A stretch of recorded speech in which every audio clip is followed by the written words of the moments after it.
Thanks for sending me all that information. I have a good understanding of your background now, and a general idea, anyway, of how you want to study for the PMP exam. Let me be sure I understand. First, you want to study about 3 hours a week. Is that right? Yes, that fits my current schedule, but things can change pretty fast around here.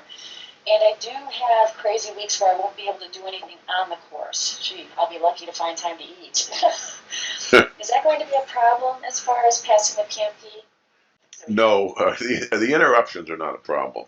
I'd like to see you keep connection with the material, even if all you can do is 15 minutes on a crazy week. That'll save us having to go back. So as far as getting off schedule, that's your decision, not mine. I'll be here whenever you want to study. But how many hours do you think you can study each week on average? Well, I wrote down 6 hours a week, and I still think that's reasonable. And if I can keep that up, will I be able to hit the 12-week completion goal? Oh yeah, if you can do 6 hours, we can do 12. We'll also need to have, and the only thing we really have to schedule are the video conferences. So when are those scheduled? Whenever you want. If you have questions or want to go over an exam, just send me an email with a couple of days and times that are convenient for you. But I always will get back to you within 24 hours, 7 days a week. Remember, you're in charge of the pace, not me. Now you tell me a little bit about how you learn best. Well, I usually learn the quickest when I can see somebody do it instead of just reading a set of rules or procedures.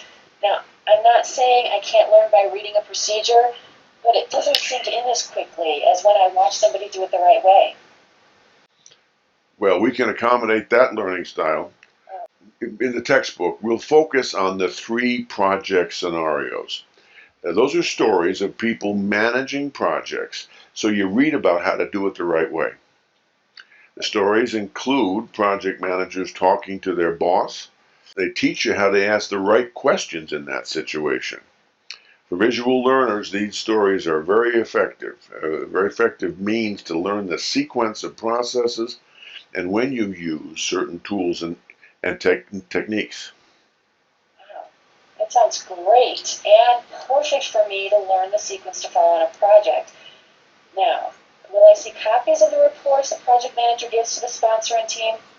Absolutely, and that will help you remember what information is in each report, so like the work breakdown structure or a status report. Now, these stories are not gone with the wind, but they do show you how PMI says project managers should negotiate a project scope definition with the sponsor and even what the form looks like. There are more than 40 of these stories in the textbook. So seeing the project plan or the risk management plan or the management plan that these project managers craft makes it a lot easier to remember that stuff when you're in the PMP testing room. Wow, it really sounds like I'm going to also get a lot of good practical skills I can apply to my real projects. Can we talk about issues I have on my projects at work? Certainly, we can do that whenever you like, and it can make the material come alive for you. Given your learning style, I would also like you to watch our project manager in action videos. These are movies we shot with our cast, so you actually see a project manager, sponsor, and team members in meetings. They're planning the project, developing the schedule, work breakdown structure, negotiating for resources, and so on. The sequence really sinks in with people when they watch those videos. Wow, that sounds like a very effective way for me to learn. But how do I practice for the real PMP exam? Are there multiple choice tests? There are multiple choice tests with questions that are just like you'll see in the PMP Testing Center. You'll apply what you're learning in a couple of ways. You and I will work through multiple choice tests for each process group. Now, you're not going to get 100% on these exams because they're a bit more difficult than the PMP. After you do the reading for a module, listen to the lecture, watch the project manager in action videos, you'll take a practice exam. That comes straight to me, and I send you the answers with explanations for every question on the test. Really? So you tell me which answer was correct? Oh, we do a lot more than that. Not only will I tell you what answer was correct, but I'll tell you why it was correct. A lot of the learning in the course comes from missing a question and then reading about why the one you picked was not quite the right answer. Oh, wow, that is a really great way to learn. And you and I can talk about how to figure out the right answer? Okay, Margaret, let's scroll down here and take a look at the ones you missed. You did a great job on the exam, and you're right on profile to pass the first time. So Good. there's the first one.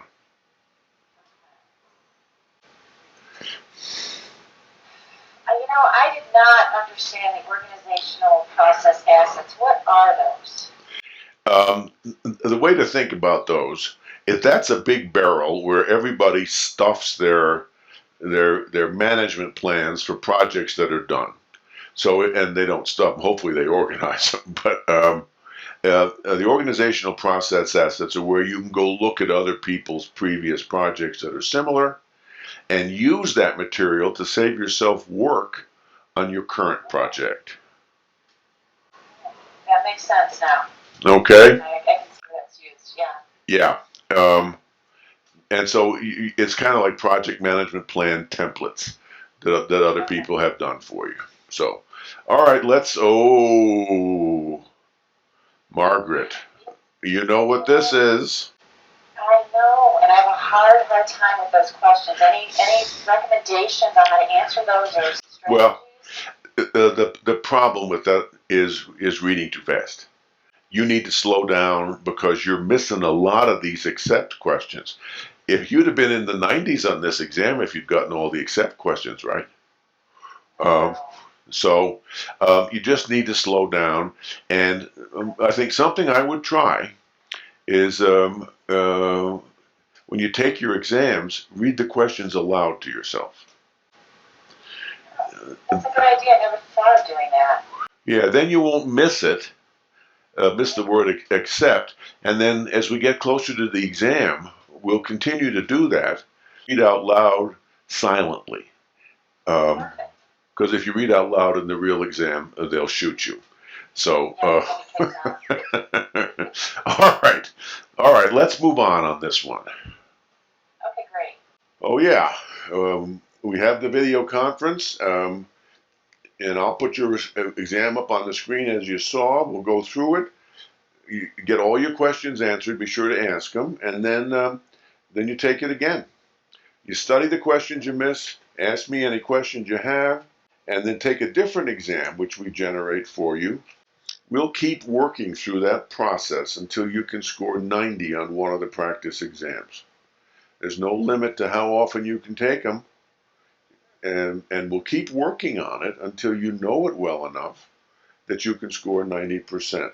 That's one of the reasons over 97% of our students pass the PMP the first time. So after I score above 90, I move on to the next process group? Not quite. To kind of tie things together, put the icing on the cake, I'll ask you to write essays, short essays about the process group. Those questions are complicated. They test your knowledge of the process group and give you and me a chance to talk about anything that really hasn't come together for you. I send you feedback on those essays, and then you move on to the next process group.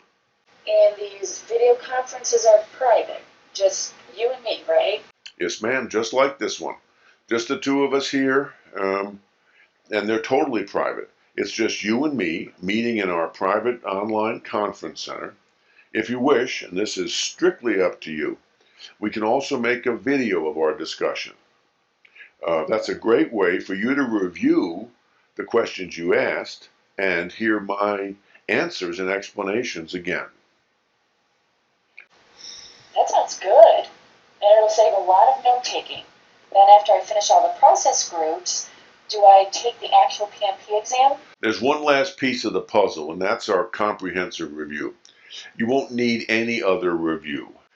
You'll have practice exams during the 4 days right before your exam, and they cover everything on the course and on the PMP exam. You and I'll have several video conferences during those 4 days, and I'll have some special exercises for you depending on your strengths and weaknesses in the practice exams. As an example, people who are not very comfortable with math, and I know you are, they'll do some extra work on math problems.